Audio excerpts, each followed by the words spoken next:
What's up guys, Asian here again with another build gear video, and today we're going to be going over gear for your bow builds. So in terms of the gear that you're going to be using for bow builds, most of the gear that you're going to be using for these particular builds are going to be very similar to gear you might be running on your typical dual wield or two-handed build. They're all just stamina DPS, and so a lot of them you kind of use the same sets overall, all the same medium armor sets, etc. However, bow builds, because some of the arena bows are actually pretty strong, there are some differences you want to keep in mind with bow builds that I did kind of want to talk about here in its own separate video, just because there are definitely some strengths to running two arena bows that I want to really quickly delve on in a dedicated gear video, but also just because the sets are run, the same sets are run between a dual wield, two-handed, and bow builds, doesn't mean they're going to be used in the same way. So I did want to kind of touch upon that a little bit here. So here we're just going to be talking about just generic gear. Now you will notice, if you guys have been paying attention to my communities tab, that I'm only going to release 3 bow builds. I am waiting to see whether or not there's enough interest in bow builds to release the other 3 classes. The 3 classes that I am going to release bow builds on are the Nightblade, the Wardens, and the Necromancers. Those seem to be the most popular classes for bow builds. That doesn't mean you can't make bow builds on a DK, a Templar, or a Sorc. It's just not quite as popular. But if there's enough demand for it, I will create those 3 builds as well. So here we go, let's get started here with our gear. So the first thing you'll notice here is that we are not running a monster helm set, and that's because the purpose of a bow build is basically to play at range. You won't necessarily always be playing at range. There are obviously boss fights where you're just going to be stacked up right against the boss. It's just easier that way. The strategy you're going to be running might be easier to do if everybody is stacked up on the boss. That being said, the point of a bow build is to give stamina DPS the flexibility to run from range to melee as needed. So in this particular instance, and along with the 3 builds that I'm going to be sharing with you guys over the next few days, we will be assuming that you're going to be playing at ranged. Now because of this, monster helm sets actually aren't that great to run on bow builds, at least not full monster helm sets, because the ones that we do have for stamina DPS, Selene, Marsalok, Veldreth, those are not great at ranged. Selene and Marsalok both require you to be within melee range, but Veldreth you could possibly use, but it will require you to aim where the proc is flying to, so there's a little bit of a learning curve behind using Veldreth as a monster helm set. On top of that, the arena bows, like I mentioned earlier, do have some pretty strong effects, and we do actually want to use 2 arena bows. So if we're using arena bows, we can't really use a monster helm set, because then we'll be giving up a second 5-piece bonus, which is going to be stronger than what a monster helm set and 3-piece agility would be able to provide for us. So for bow builds, we will not be running any monster helm sets, at least not full monster helm sets. You can still run monster helm sets like 1-piece Slimecraw and 1-piece Veldreth, so that way you get weapon crit and weapon damage, but generally speaking, it'll be a lot easier for you just to finish up your second 5-piece set that way, rather than running monster helm sets. So our first 5-piece set is going to be, as you can imagine, Perfected Lokkestiiz, and then the second 5-piece set is going to be Perfected Relequen. All of the armor sets we're going to be going over are medium armor sets, so it doesn't really matter which set you have on the jewelry, which set you have on the body, because they're all going to be medium armor, so it doesn't really matter where you're placing these sets here. There are a handful of crafted sets that you can craft heavy and light armor pieces for, but just like dual wield and two-handed builds, you do want to stick with 7 medium armor in order to maximize your overall weapon crit rating. So the strongest combination is going to be, as you can imagine, Lokkestiiz and Relequen, but there are a couple of other sets which we will be going over in a little bit here. And then for our 2 arena bows, we're going with the Master's Bow on 1 bar. Doesn't really matter which bar you're on. I usually have it on the front bar though. And then we have the Maelstrom Bow as the back bar. So the Maelstrom Bow is definitely a bow you're going to want to keep on hand, and I have tested out the Master's Bow and the Black Rose Prison Bow. Both of them are pretty strong. The Master's Bow did end up pulling higher DPS when I tested it out, at the very least on Nightblade and on Wardens. So just keep that in mind here. So you do have a couple of options here when it comes to your front bar, Masters, or Black Rose Prison Bow. The advantage of the Black Rose Prison Bow is it does give you a little bit of additional weapon crit, but the additional weapon damage that you get from the Caustic Arrow set from the Master's Bow does a little outweigh the additional crit that you get by a little bit, just because the Caustic Arrow bonus is affected by your damage modifiers, so things like Major Brutality, Minor Brutality, things like that. For weapon traits, the Maelstrom Bow will be infused with the weapon damage enchant.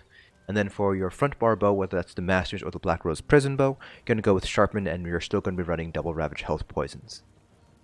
For jewelry, all three are going to be Bloodthirsty, all three will be weapon damage enchants, no surprise there. And then obviously armor is going to be all Divines, all max stamina enchants. Again, no surprise there, especially if you guys are coming from a dual wield or a two-handed build.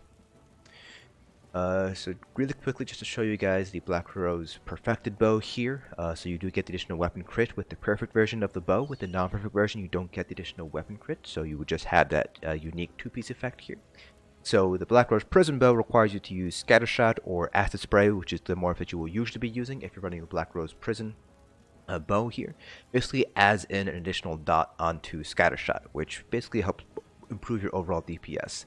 The dot itself is actually not that bad, so when you have all your buffs active and things like that, the actual initial damage that you get from Scattershot is going to be close to around 8k or so, and so you're basically getting a 4k tick every 2 seconds for up to 12 seconds. So if you work that out, it ends up adding on an additional 2k DPS, which is not small, definitely something to take into consideration.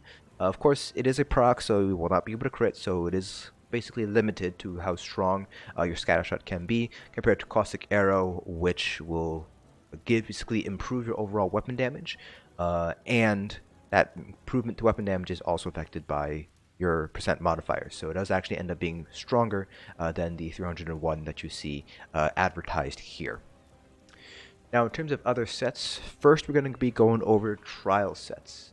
So not actually that many trial sets to run as a bow build. The first one I want to talk about is going to be Twice-Fanged Serpent for the additional penetration, which is going to be useful in trash fights. If you can't get an AoE major fracture from something like Unnerving Boneyard or Subterranean Assault, then you might want to run Twice-Fanged Serpent instead to get the additional penetration, so that way you can get up to the pen cap or as close as you can to the pen cap in these sort of trash fights.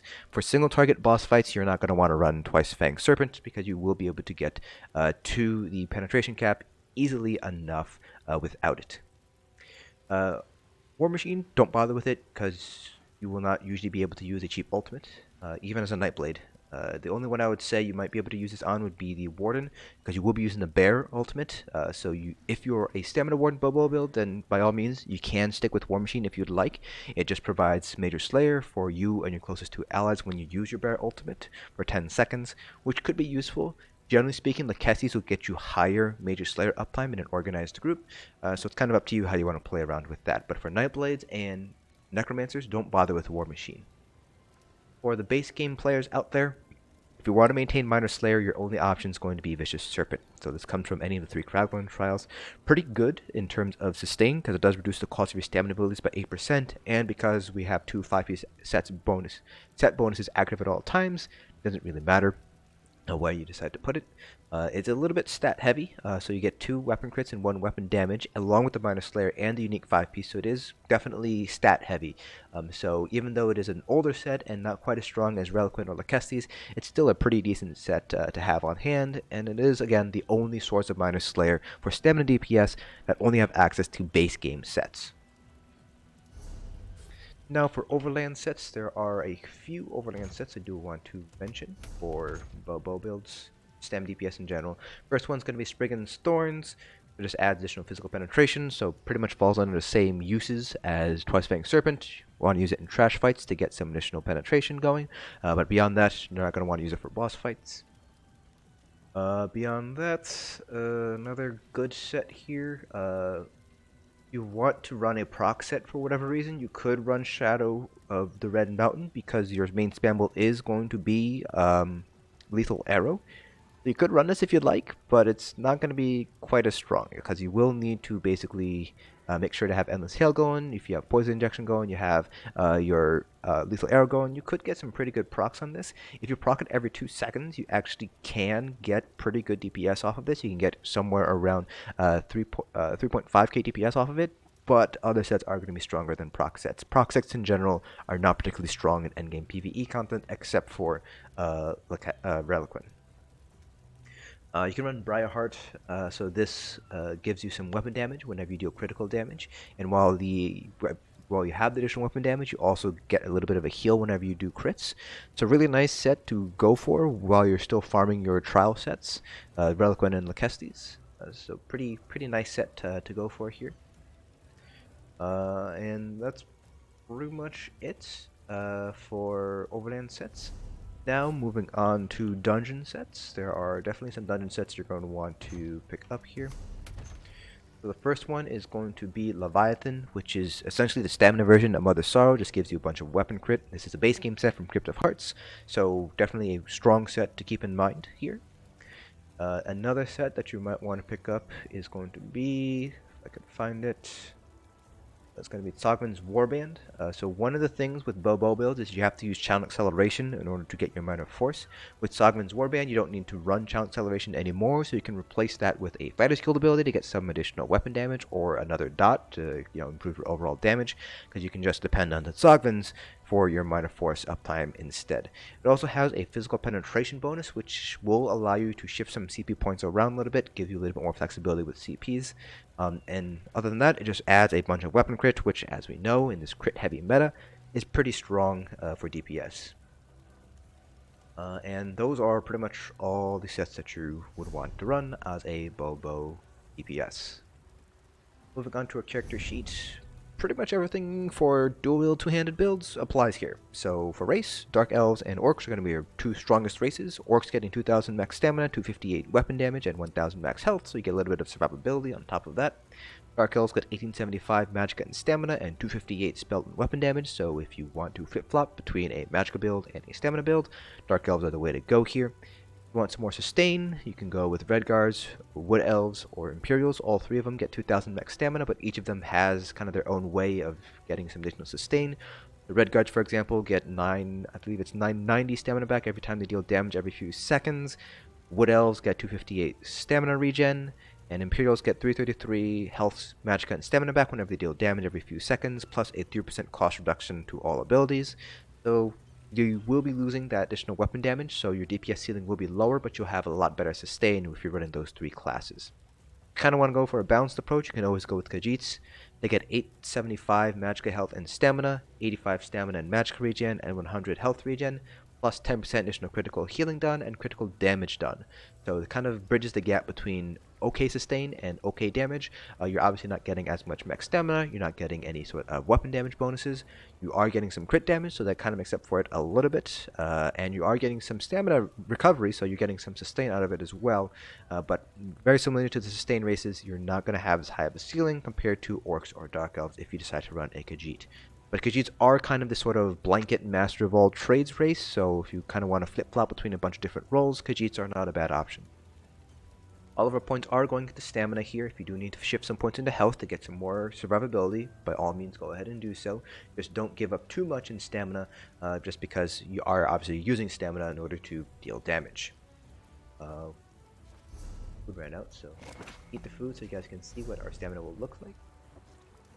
So in terms of Mundus Stone, still sticking with the Shadow, the critical damage you get is still going to be the strongest Mundus Stone option here. And then we are running parse food for all of the parses, or the 3 parses that would be running on the 3 build, just because this is an accurate simulation of what you would expect to see in terms of sustain in an actual raid environment. So in an actual raid, you'd be running something like Artam Tekwe Broth or Deva's Command Throne if you need sustain, or Bystat food if you don't need to sustain. Again, Lava Foot is just here to help mimic the sustain you would get in a raid if you were to run Bystat food.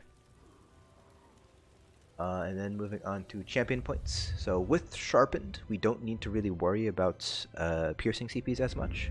But we're going to start off with green CPs first. We have 100 into Mooncalf, 75 into Nasty. The only one that really matters is going to be 100 into Mooncalf to maximize your stamina regen. The other nodes can really be placed however you'd like. So we have 75 to Nasty here, and we have 31 Shadow Ward, 31 Tumbling, and 33 Warlord. For our blue CPs, again, don't need to worry as much in Piercing because we do have Sharpen. So we have 64 Mighty, 37 Piercing, 56 Precise Strikes, 52 Thaumaturge, and 61 into Mastered Arms. If you'd like, you can dump a little bit more into Mastered Arms if you'd like, just because we are using Lethal Arrow usually as our spammable, so you want to maximize the direct damage you're getting out of it, so you might want to ship some points out of Thaumaturge and put them into Mastered Arms. If you want to go that route, you certainly can, don't need to. And for our red CPs, the balanced approach is 81 Ironclad, 61 Thickskin, and 64 in a Hardy and Elemental Defender. This just gives you kind of a really well-balanced approach to all trials. If you want to maximize your mitigation, then you will need to shift some red CP points around in order to take advantage of that. But that pretty much concludes everything for this video. So again, just going over gear and other sort of character class agnostic things. For the specific skills and rotations for the three classes that I'm doing Bobo builds on, Nightblades, Wardens, and Necromancers, check out the description below. You will find links to those build videos below as they go up over the next few days. Hopefully you guys found this video informative. Let me know if you want me to do bow builds for Templars, Sorks, and DKs.